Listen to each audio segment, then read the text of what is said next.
I lost my mother to cancer when I was 13. It feels like I had more memories with her during that time than with my dad, who is always busy with work. You can see where this is going.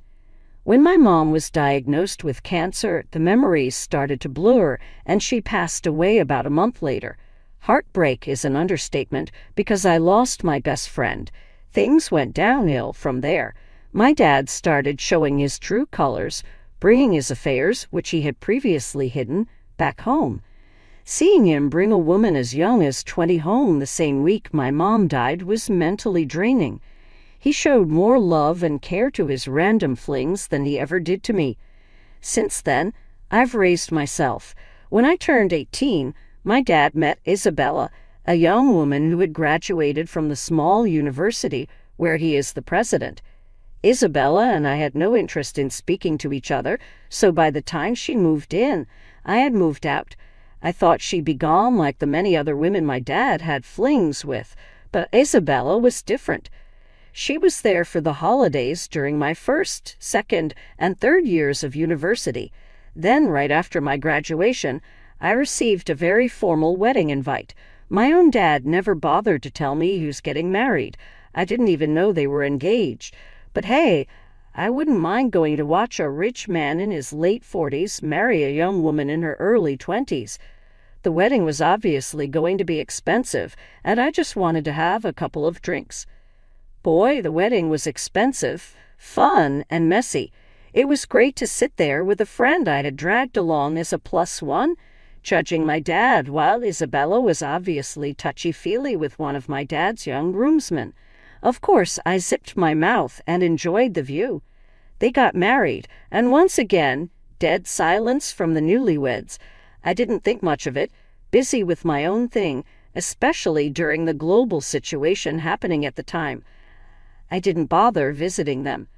Surprisingly, right after the lockdown started lifting, Isabella began visiting me at my place. I actually had a decent time with her and thought nothing of us getting along. What surprised me, though, was when out of nowhere, she brought a literal child claiming it was mine and my dad's, born during lockdown. I was honestly dumbfounded, but after all my dad had done, I wasn't shaken up, so I started chilling out with this little dude, who undeniably was cute, It's been a couple of months since this started. My work switched to completely work from home, so looking after him while Isabella ran errands wasn't a problem. This time she dropped Alex off at my place and went to do her thing, but she didn't return as she said she would. I immediately realized what was happening and started calling her. No answer.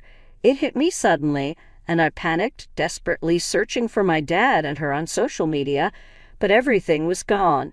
I was left stunned. These people had completely disappeared on me. With no other choice, I turned to the cops, who couldn't help much because I had no information. Even at my dad's workplace, they informed the cops that he'd been fired a month earlier for having another affair with a student. I was shocked, but I knew I had to stay calm and take care of Alex, even though I knew nothing about him. I didn't want him to suffer like I did. So I started looking after him while the cops and CPS gave me temporary custody, at least until his parents showed up. Except they never did. For the past 2 years, I hadn't received anything unusual in the mail. Then today, a letter arrived with a barely recognizable name on it. At first, I thought it might be from my neighbors and delivered to me by mistake. But when I saw my address on it, I decided to open it. To my surprise, it wasn't just any letter. It was a lawsuit from someone I didn't know, accusing me of having custody of their son without their consent. My immediate reaction was, Looked up the name on Facebook and discovered it was the guy who had been overly friendly with one of my dad's groomsmen. He was suing me for custody of his son, who I've been taking care of. Needless to say, I'll be visiting a lawyer soon. I'm confident I'm not in the wrong, but I can't help but ask, am I the bad guy here? Do I have a leg to stand on? I visited the lawyer today, and they told me my case was strong. I have proof from the cops and Child Protective Services showing my multiple attempts to reach out to the child's parents. The lawyer also mentioned that I could seek child support. Before proceeding, they have requested a court-mandated DNA test, which I'm pretty sure will confirm the child's parentage. In another major update, my dad reactivated his Facebook page after years of silence. Without hesitation, I messaged him. After everything he and Isabella put me through, I didn't hold back and cussed him out. To my surprise, he replied, saying he reactivated his account to reach out to me. He plans to return to my city soon, and we've arranged to meet next week. By then, I should also have the DNA test results, and will update you all. A week has passed since my last update, and I finally met with my dad. That conversation was one of the most insightful I've had with him. He explained that he had no idea Isabella left Alex at my place. He'd had left the city a month before Isabella, after being fired due to false accusations of an affair with a student, claims Isabella fabricated to ruin his life after he discovered her plans to run away with David, the groomsman. He'd also revealed that Alex wasn't his biological son. When I asked why Isabella left Alex behind and why David was now suing for custody, my dad said the only explanation was that Isabella wanted nothing to do with Alex, but David wanted to be a parent to Alex. But when Isabella wouldn't tell him where Alex was, their relationship might have started on shaky ground and eventually ended because David couldn't handle being without his son. That's when David began his search. About a month before I received the lawsuit documents, he had reached out to my dad for leads. After some online stalking, they found my Facebook page where I had pictures of Alex. My dad wanted to go through the normal route and first contact me, but David, in a fit of rage, just sued me, which led my dad to reach out to me. I can't believe I'm saying this, but it's the first time my dad apologized to me, and I couldn't help but cry. Hearing all of this, my dad promised to help fix everything. If David isn't convinced, my dad vowed to support me in the case. So, this is where I am currently. I know this is a lot to take in for both you and me. I'll update you all as much as I can. I met David with my dad and explained everything to him. We pieced it all together, and they both realized that Isabella was the real villain. It was weird how dense David was. I literally had to point it out to him. But the fact that he understood was all that mattered. He decided to settle out of court with me and then go after Isabella for child abandonment, as she's currently residing in Europe. David handled the situation well. He was patient and didn't hesitate to sort out any money he owed me for caring for Alex. However, I put my foot down when he said he wanted full custody of Alex. I told him he had to start with visitation, or I have no problem going through the proper channels to get full custody after both he and Isabella abandoned Alex for so long. That seemed to put him in his place, and we've now started visitation. Alex seems to be enjoying seeing his dad. As for Isabella, I agreed to be a piece of evidence in the lawsuit between her and David. I've also put Alex into therapy because I know he'll need it once these changes become permanent. Thanks again for your amazing advice and support. I don't think you have anything to worry about here.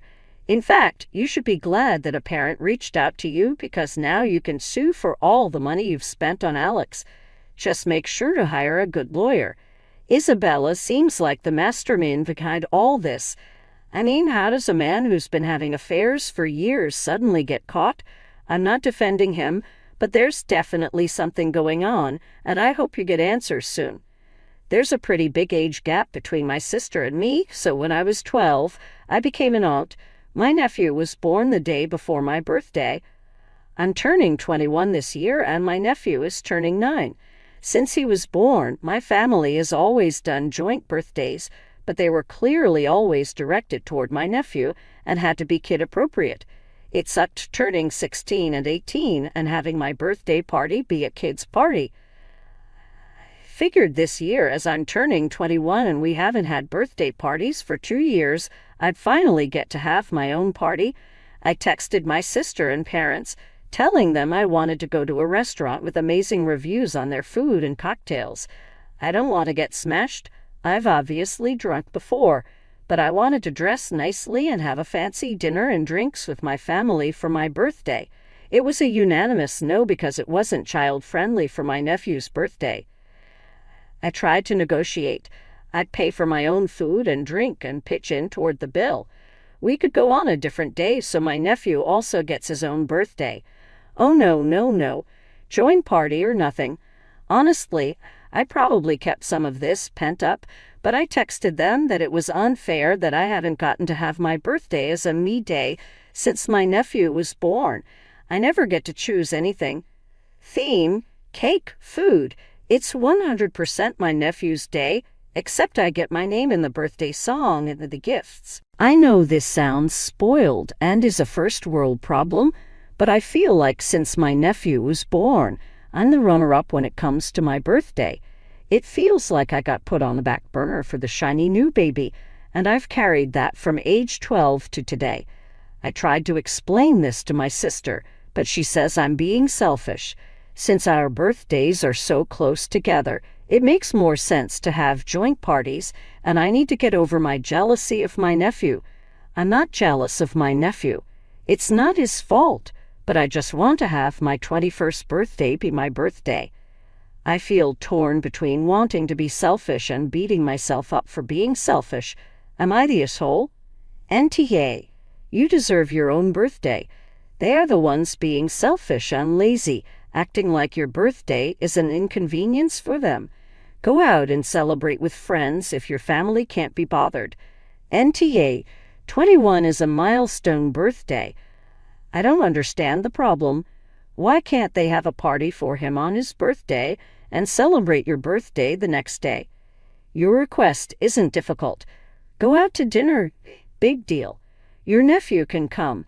He just has to drink a Shirley Temple.